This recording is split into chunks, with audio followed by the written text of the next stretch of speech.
سمع و بصر نے مولانا سید ابوالعلا مودودی رحمت اللہ علیہ کی مشہور تفسیر تفہیم القرآن کی 6 جلدوں کو 6 آڈیو سی ڈی MP3 کی شکل میں تیار کیا ہے۔ بسم اللہ الرحمن الرحیم، اللہ کے نام سے جو رحمان اور رحیم ہے۔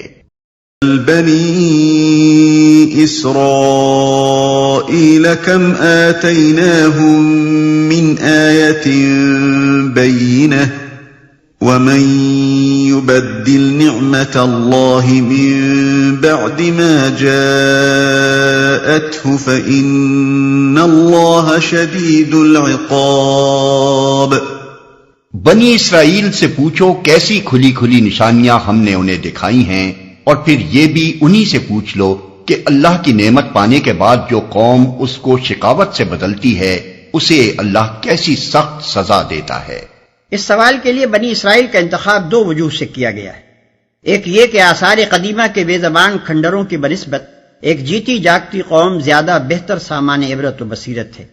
دوسرے یہ کہ بنی اسرائیل وہ قوم ہے جس کو کتاب اور نبوت کے مشعل دے کر دنیا کی رہنمائی کے منصب پر مامور کیا گیا تھا، اور پھر اس نے دنیا پرستی، نفاق اور علم و عمل کی ضلالتوں میں مبتلا ہو کر اس نعمت سے اپنے آپ کو محروم کر لیا۔ لہذا جو گروہ اس قوم کے بعد امامت کے منصب پر مامور ہوا ہے، اس کو سب سے بہتر سبق اگر کسی کے انجام سے مل سکتا ہے تو وہ یہی قوم ہے۔ زُيِّنَ لِلَّذِينَ كَفَرُوا الْحَيَاةُ الدُّنْيَا وَيَسْخَرُونَ مِنَ الَّذِينَ آمَنُوا وَالَّذِينَ اتَّقَوْا فَوْقَهُمْ يَوْمَ الْقِيَامَةِ وَاللَّهُ يَرْزُقُ مَن يَشَاءُ بِغَيْرِ حِسَابٍ۔ جن لوگوں نے کفر کی راہ اختیار کی ہے ان کے لیے دنیا کی زندگی بڑی محبوب و دل پسند بنا دی گئی ہے۔ ایسے لوگ ایمان کی راہ اختیار کرنے والوں کا مذاق اڑاتے ہیں، مگر قیامت کے روز پرہیزگار لوگ ہی ان کے مقابلے میں عالی مقام ہوں گے۔ رہا دنیا کا رزق تو اللہ کو اختیار ہے، جسے چاہے بے حساب دے۔ كان الناس أمة واحدة فبعث الله النبيين مبشرين ومنذرين وأنزل معهم الكتاب بالحق ليحكم بين الناس فيما اختلفوا فيه وما اختلف فيه إلا الذين أوتوه من بعد ما جاءتهم البينات بغيا بينهم فهدى الله الذين آمنوا لما اختلفوا فيه من الحق بإذنه والله يهدي من يشاء إلى صراط مستقيم۔ ابتدا میں سب لوگ ایک ہی طریقے پر تھے، پھر یہ حالت باقی نہ رہی اور اختلافات رونما ہوئے۔ تب اللہ نے نبی بھیجے جو راست روی پر بشارت دینے والے اور کجروی کے نتائج سے ڈرانے والے تھے، اور ان کے ساتھ کتاب برحق نازل کی تاکہ حق کے بارے میں لوگوں کے درمیان جو اختلافات رونما ہو گئے تھے ان کا فیصلہ کرے۔ اور ان اختلافات کے رونما ہونے کی وجہ یہ نہ تھی کہ ابتدا میں لوگوں کو حق بتایا نہیں گیا تھا، نہیں، اختلاف ان لوگوں نے کیا جنہیں حق کا علم دیا جا چکا تھا۔ انہوں نے روشن ہدایات پا لینے کے بعد محض اس لیے حق کو چھوڑ کر مختلف طریقے نکالے کہ وہ آپس میں زیادتی کرنا چاہتے تھے۔ بس جو لوگ انبیاء پر ایمان لے آئے انہیں اللہ نے اپنے اذن سے اس حق کا راستہ دکھا دیا جس میں لوگوں نے اختلاف کیا تھا۔ اللہ جسے چاہتا ہے راہ راست دکھا دیتا ہے۔ وہ آپس میں زیادتی کرنا چاہتے تھے۔ ناواقف لوگ جب اپنے قیاس و گمان کی بنیاد پر مذہب کی تاریخ مرتب کرتے ہیں تو کہتے ہیں کہ انسان نے اپنی زندگی کی ابتدا شرک کی تاریکیوں سے کی، پھر تدریجی ارتقاء کے ساتھ ساتھ یہ تاریکی چھٹتی اور روشنی بڑھتی گئی یہاں تک کہ آدمی توحید کے مقام پر پہنچا۔ قرآن اس کے برعکس یہ بتاتا ہے کہ دنیا میں انسان کی زندگی کا آغاز پوری روشنی میں ہوا ہے۔ اللہ تعالیٰ نے سب سے پہلے جس انسان کو پیدا کیا تھا اس کو یہ بھی بتا دیا تھا کہ حقیقت کیا ہے اور تیرے لیے صحیح راستہ کون سا ہے۔ اس کے بعد ایک مدت تک نسل آدم راہ راست پر قائم رہی اور ایک امت بنی رہی. پھر لوگوں نے نئے نئے راستے نکالے اور مختلف طریقے ایجاد کر لیے. اس وجہ سے نہیں کہ ان کو حقیقت نہیں بتائی گئی تھی، بلکہ اس وجہ سے کہ حق کو جاننے کے باوجود بعض لوگ اپنے جائز حق سے بڑھ کر امتیازات، فوائد اور منافع حاصل کرنا چاہتے تھے اور آپس میں ایک دوسرے پر ظلم، سرکشی اور زیادتی کرنے کے خواہش مند تھے. اسی خرابی کو دور کرنے کے لیے اللہ تعالیٰ نے انبیاء کرام کو مبعوث کرنا شروع کیا. یہ انبیاء علیہ السلام اس لیے نہیں بھیجے گئے تھے کہ ہر ایک اپنے نام سے ایک نئے مذہب کی بنا ڈالے اور اپنی ایک نئی امت بنا لے، بلکہ ان کے بھیجے جانے کی غرض یہ تھی کہ لوگوں کے سامنے اس کھوئی ہوئی راہ حق کو واضح کر کے انہیں پھر سے ایک امت بنا دیں.